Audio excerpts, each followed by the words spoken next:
Pour débuter à Téhéran, où l'armée israélienne mène de nouvelles frappes à grande échelle. Le constat est là. Les bombardements de l'État hébreu sur l'Iran depuis 5 jours sont bien plus intenses que lors de la guerre de 12 jours. Selon le Croissant Rouge iranien, plus de 780 personnes sont mortes depuis samedi. La nouveauté de la journée, ce sont les tout premiers combats aériens. Selon Israël, l'un de ses F-35 a abattu un avion de chasse iranien au-dessus de la capitale iranienne. On retrouve sur place notre correspondant Siavosh Ghazi.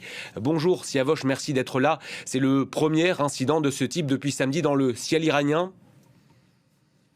Absolument. Il y a eu donc une vidéo qui a été publiée par les médias iraniens montrant un avion tirer sur un autre avion qu'on voit pas. C'est confirmant donc cet incident. Mais une seconde vidéo a été publiée il y a peu de temps dans les médias officiels, montrant donc un avion qui est en train qui a été abattu. Et donc on entend quelqu'un qui dit, qui crie mort à Israël en disant que c'était un avion israélien qui a été abattu. Alors difficile de vérifier parce que le second avion se trouvait dans une zone montagneuse et on sait pas, on peut pas savoir si c'est un avion israélien ou iranien qui était en train de tomber. Mais on a connu ici les frappes les plus dures depuis le début de la guerre. Par exemple, ce matin, il y a eu des frappes contre le quartier de Lavizan dans l'est de Téhéran. Et là, j'ai entendu une quarantaine de détonations en moins de 5 minutes, concentrées sur un quartier où il y a des bases militaires, des installations militaires, des gardiens de la Révolution, du Basij ou de l'armée régulière. D'autres endroits, par exemple à l'ouest, à Garmdare ou dans le sud à Shahrereh, il y a eu également des frappes. Et là, on entend le bruit d'un avion qui survole en ce moment même le ciel de Téhéran. Donc des frappes très importantes alors que l'Iran réplique de son côté avec intensité.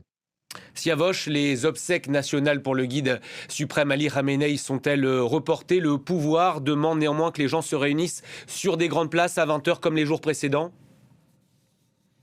Absolument. Les obsèques officiellement ont été reportées. Enfin, les cérémonies ont été reportées. En fait, c'est pas des obsèques.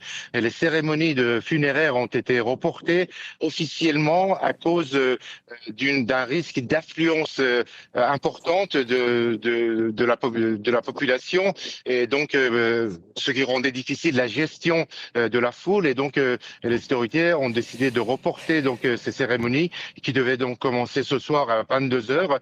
Et donc pour se poursuivre demain et après-demain. Les autorités ont décidé de reporter ces cérémonies, tout en demandant à la population, comme les jours précédents, de se réunir tous les soirs à 20 heures sur les grandes places. Déjà hier et avant-hier, on a vu beaucoup de personnes rassemblées sur les grandes places de Téhéran, mais aussi des villes de province, à la mémoire du guide suprême qui a été tué samedi lors d'une frappe israélienne, et aussi crier mort à l'Amérique, mort à Israël, des cris qu'on entend. Et donc les gens que j'ai pu interroger avaient toujours le même discours. Il demandait aux autorités de ne pas accepter un cessez-le-feu et d'aller jusqu'au bout pour ne pas répéter la même expérience qu'on a connue en juin dernier, et cette fois-ci d'aller jusqu'au bout pour en finir une fois pour toutes avec toute menace de guerre contre l'Iran. Merci beaucoup Siavosh.